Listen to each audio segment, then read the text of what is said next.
My name is Diane, and I am 58 years old. For 18 years, my life has been defined by a single date etched on a granite headstone under an old willow tree. My son Jeremy was just 12.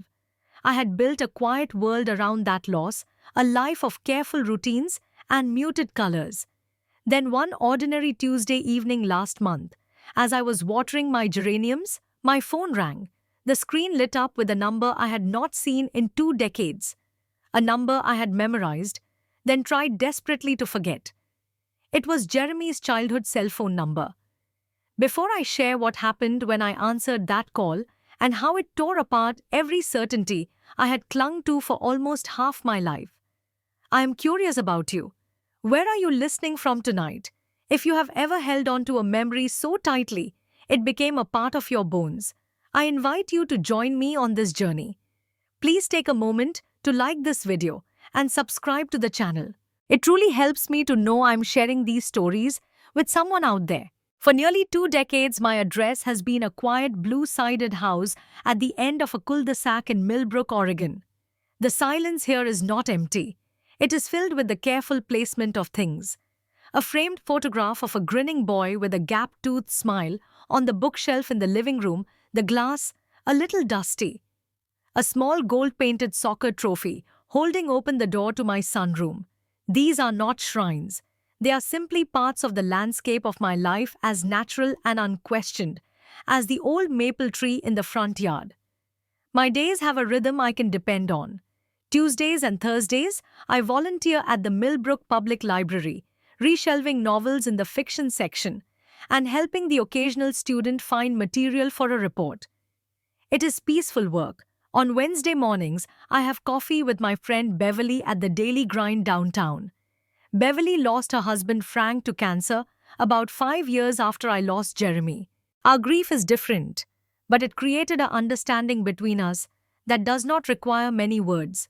She is practical with a sharp wit that she uses like a shield. I am more quiet, more prone to getting lost in thought. We balance each other. The grief for Jeremy is not a sharp pain anymore. It settled into my bones a long time ago, becoming a constant heavy companion. It is the first thing I feel when I wake up and the last sensation before sleep. It is the reason I never moved, never changed the wallpaper in his bedroom, now a sewing room where I hardly sew. It is just there, a dull, familiar ache. The story of that ache begins in the summer of 2006. Jeremy was 12, all endless limbs and curiosity. His father, my ex-husband Greg, had remarried a younger woman named Chloe a couple years prior. They lived about an hour away. Jeremy was spending the weekend with them, something he did every other month. They had planned a camping trip to the Cascade Foothills, a place with rugged trails and beautiful overlooks. Jeremy was thrilled. He loved the outdoors.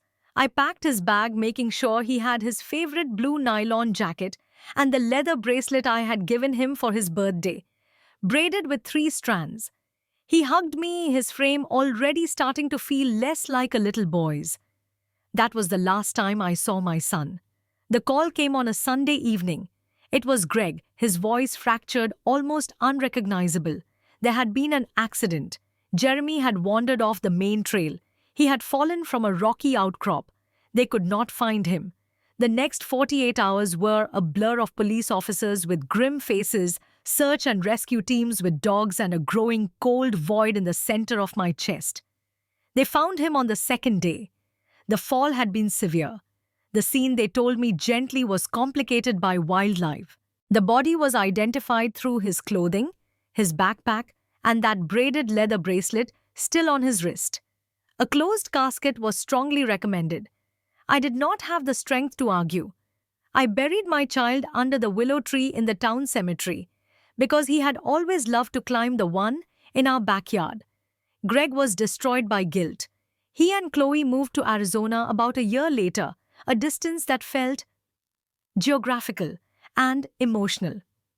Our contact shrank to a stiff Christmas card with a printed signature. My world became very small, contained within the walls of this house and the perimeter of my grief. The first tiny crack in that world appeared just a week before the phone call. I was having my usual coffee with Beverly. We were talking about nothing in particular, the new traffic light downtown, the price of eggs. And then I heard myself say, almost without thinking, I think I saw Greg's old truck the other day. The dark green Dodge. It was turning onto Elm. Beverly took a slow sip of her latte. Oh, honey, she said, her tone gentle but firm. There are 100 trucks that color around here. Your mind is playing tricks. It does that, when it wants to connect to the past. I nodded, agreeing with her logic. She was probably right. Of course she was right. But the idea once spoken did not fully go away. It hovered at the edge of my thoughts, a faint, discordant note.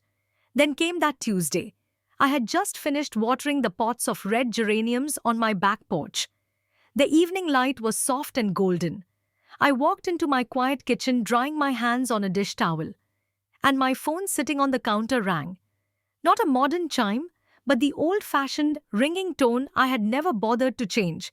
I glanced at the screen, and my breath stopped.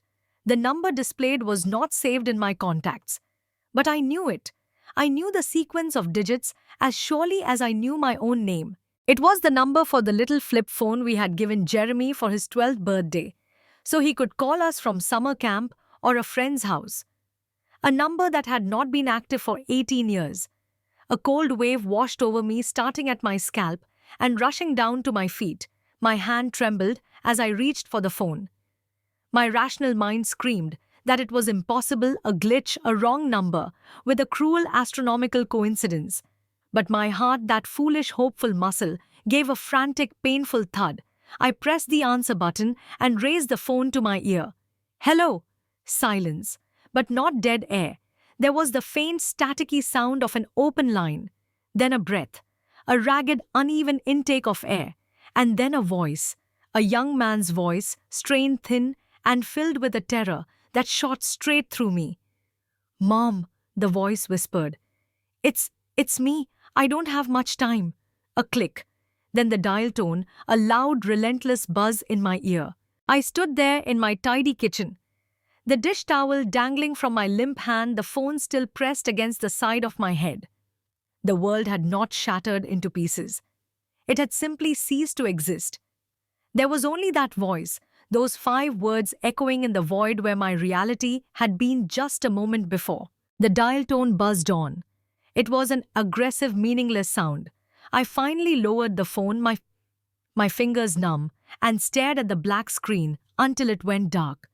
My body began to react in small, uncontrollable shivers.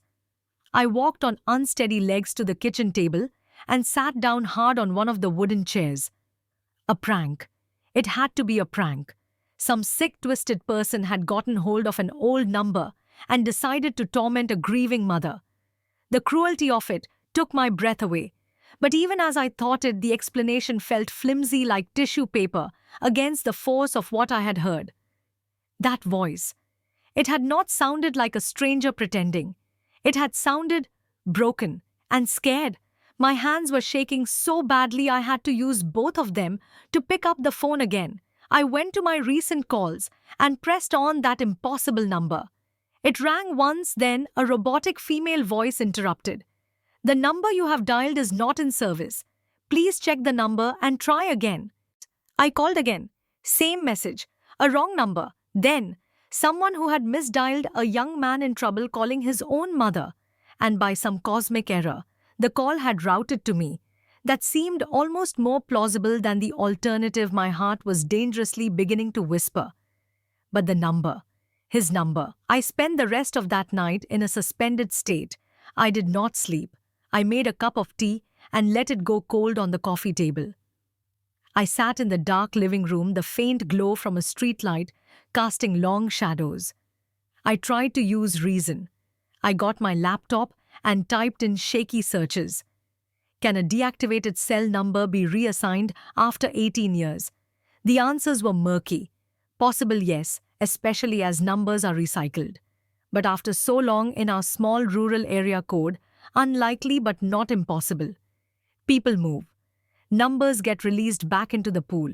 It was a technical possibility, a loophole in the universe that could allow for such a horrible mistake.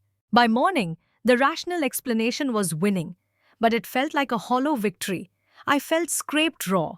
I called the library and told Mrs. Abernathy I had a terrible migraine and could not come in. It was the first lie I had told them in years. I needed something solid, something undeniable. I needed to see the proof that my son was gone.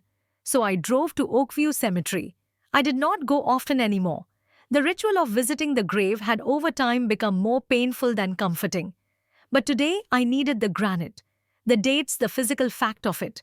I parked my sedan and walked the familiar path to the willow tree. Its long trailing branches swayed gently in the breeze. Beneath it, the headstone was clean and simple. Jeremy Allen Fisher, beloved son. Two dates heartbreakingly close together. I stood there waiting for the calm certainty, the resigned sorrow to settle over me. It did not come. For the first time in 18 years, the headstone looked like what it was, a carved piece of rock. It felt disconnected from the voice on the phone. The two things could not exist in the same world. One of them had to be false. A cold, terrifying thought began to take root. What if the stone was the lie? I left the cemetery, more unsettled than when I had arrived. My next stop was the Millbrook Sheriff's Department, a small brick building next to the post office. Sheriff Roy Perkins was semi-retired now, but he still came in a few days a week. He had been a young deputy during the search for Jeremy. He was a kind man with a grandfatherly demeanor and tired eyes that had seen too much. I asked to speak with him privately. In his small office, with the faint smell of coffee and old paper, I told him about the call. I framed it carefully as a disturbing prank that had shaken me. I showed him the number on my phone. Roy listened patiently, his hands folded on his desk. He looked at the number, then up at me with sympathy. "Diane, that's a real shock to the system. I can only imagine. Can you check it?" I asked, trying to keep my voice from pleading. "Can you see if that number is attached to anything?" He gave a slow nod. "I can look in the old system, the records from back then." He turned to an ancient desktop computer, and his fingers pecked slowly at the keyboard. The machine whirred. After a few minutes, he sighed. "Well, the number checks out. That was the number listed for Jeremy's cell phone in the original incident file." He turned back to me. "But Diane, the phone company recycles those numbers after a while. It's probably been reassigned to someone new, maybe a teenager, and they're playing a nasty game. I'm real sorry." He suggested I change my number. He offered to have a deputy drive by my house more frequently for a while. He was being kind, doing his job. But I felt it. The gentle pat on the head, the dismissal, the assumption that a grieving mother was having a fragile moment. I thanked him and left feeling smaller and more alone than ever. That afternoon, I went up to the attic. I had not been up there in years. It was hot and thick with dust. In the far corner were 3 cardboard boxes with Jeremy's name written on the side in my own handwriting from a lifetime ago. I carried them down one by one, my back protesting. In my living room, I opened them. Not just the box of keepsakes, the stuffed bear, the baseball cards, the report cards. I went for the other boxes, the ones I had sealed away and tried to forget. The official documents. The police report was a cold clinical narrative. It described the location of the fall, the estimated time, the condition of the scene. The coroner's statement was worse.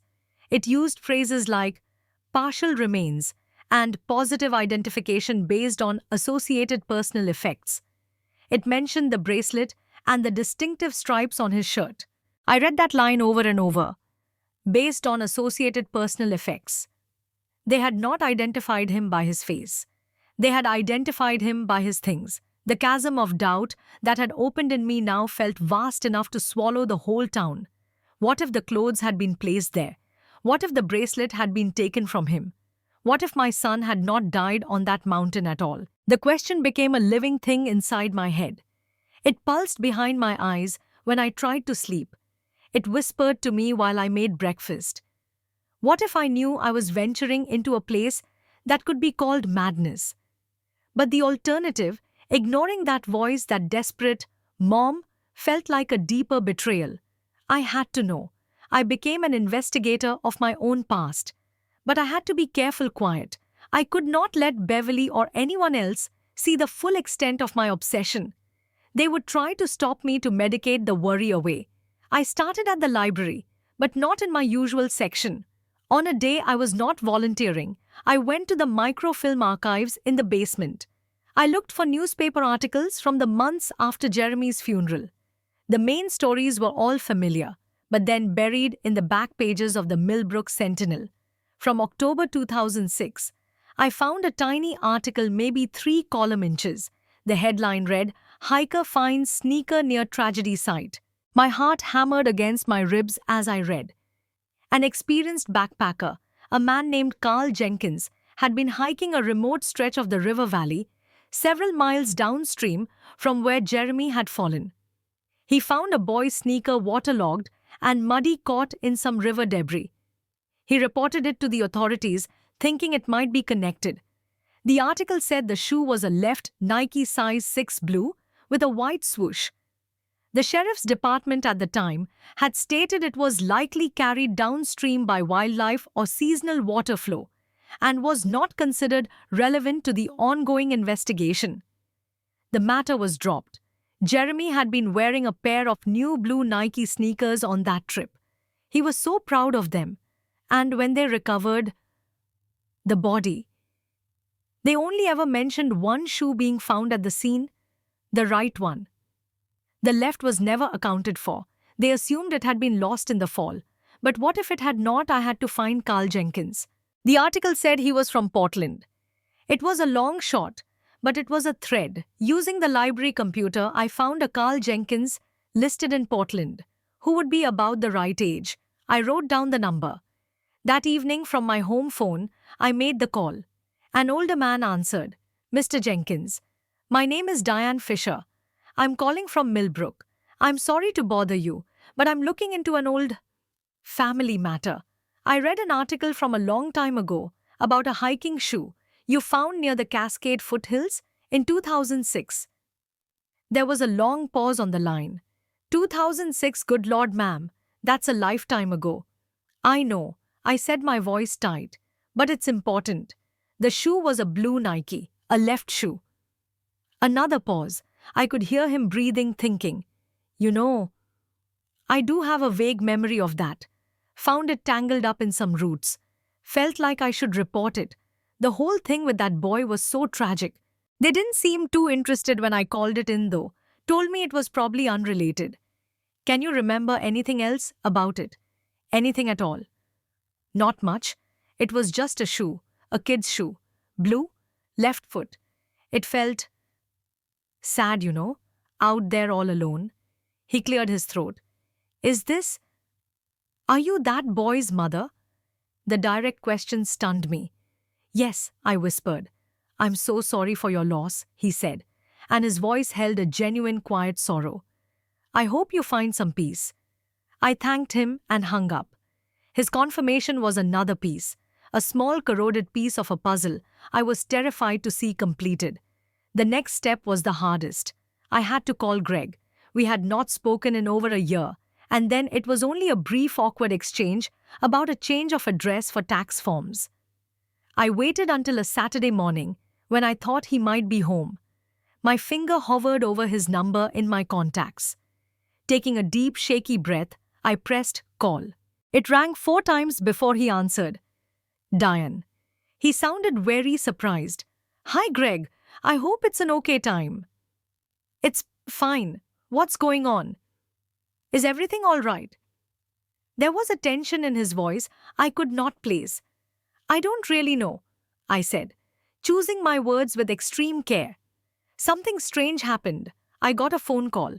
A prank call, I think. But it was from Jeremy's old cell phone number." Silence. Absolute dead silence on the line for a good 5 seconds. Then, "What?"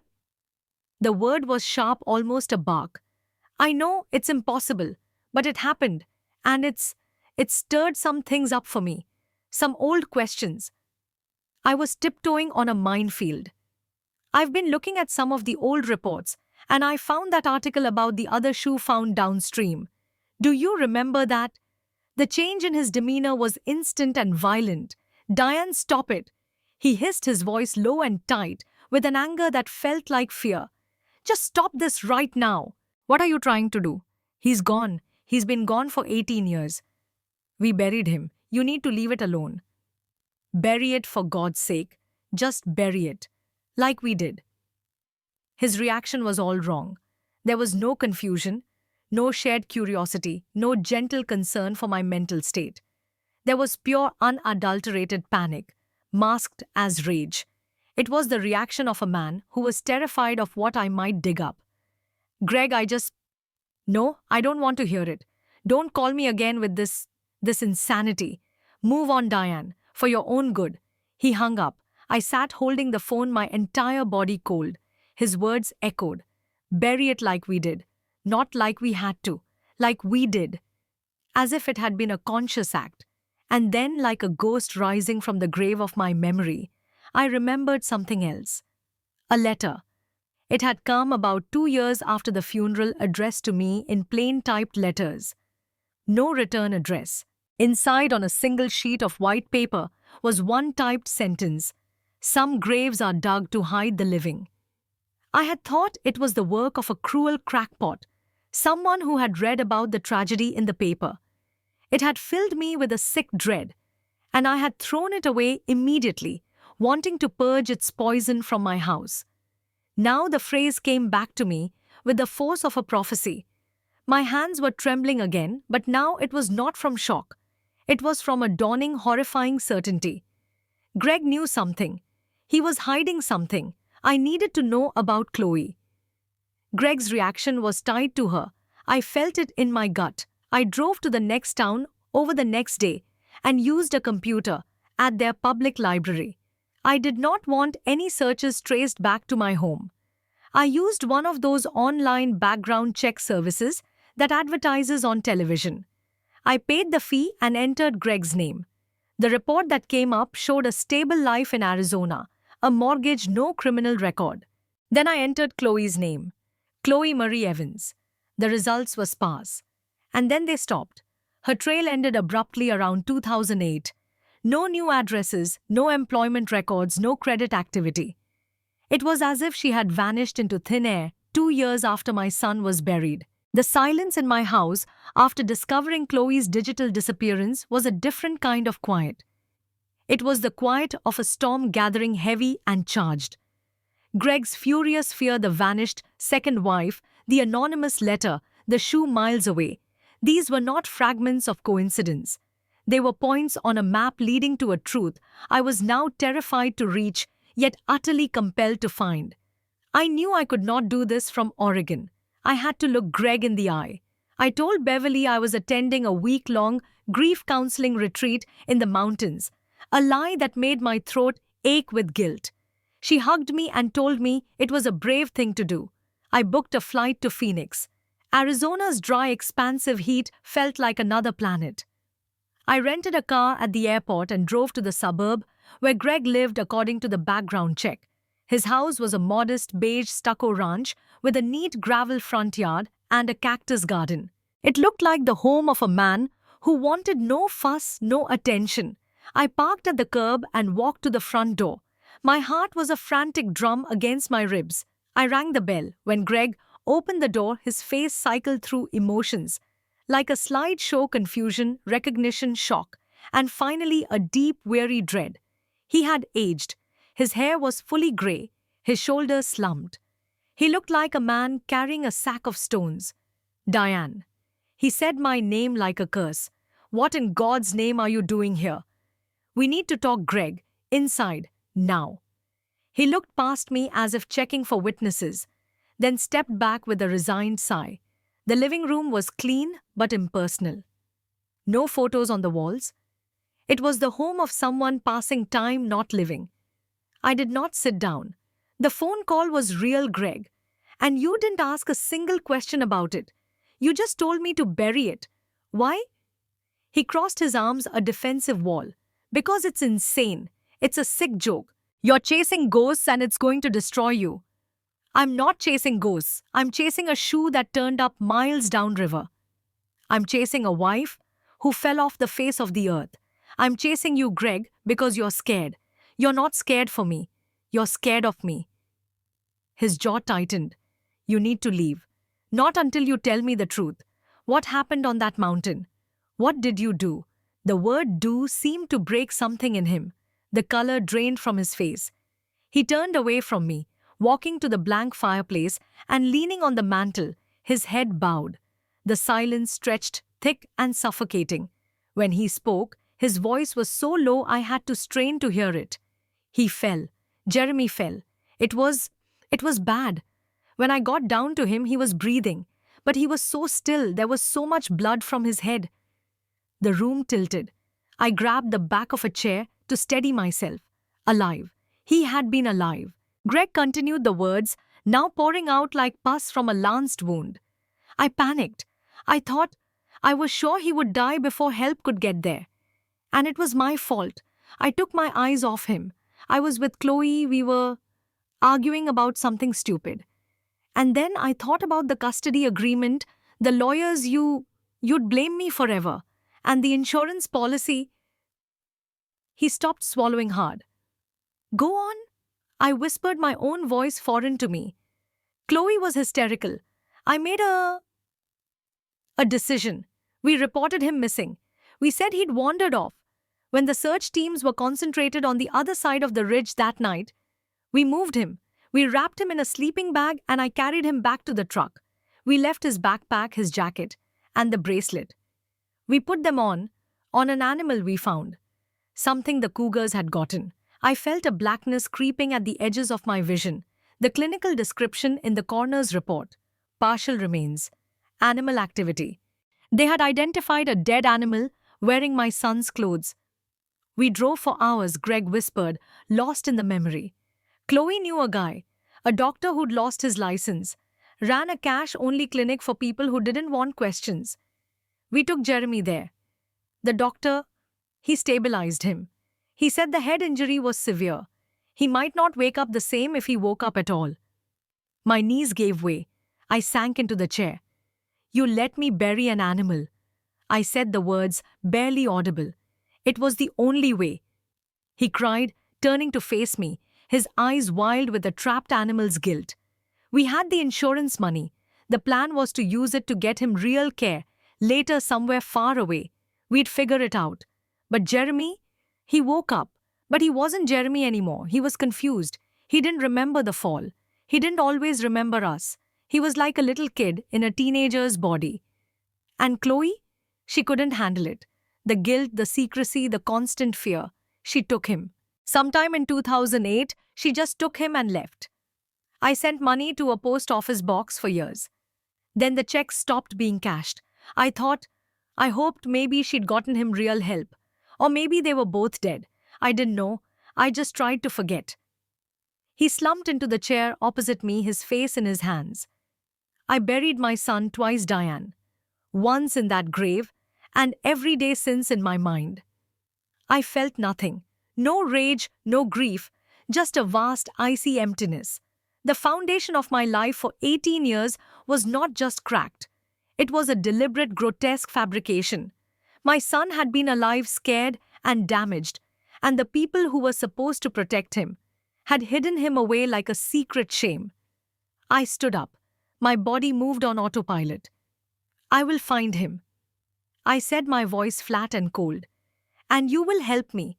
You owe me every detail, every name, every location you ever sent a penny to. And then you will pray I never see your face again. The flight home was a blur. I moved through the airport like a sleepwalker. The world outside the window was just shapes and light. Inside me, a new engine had ignited, fueled by a cold mother fury. Grief was a luxury I could not afford. Jeremy was out there. He was alive. And he had called me. Back in Millbrook, I went straight to Beverly's house. I did not lie this time.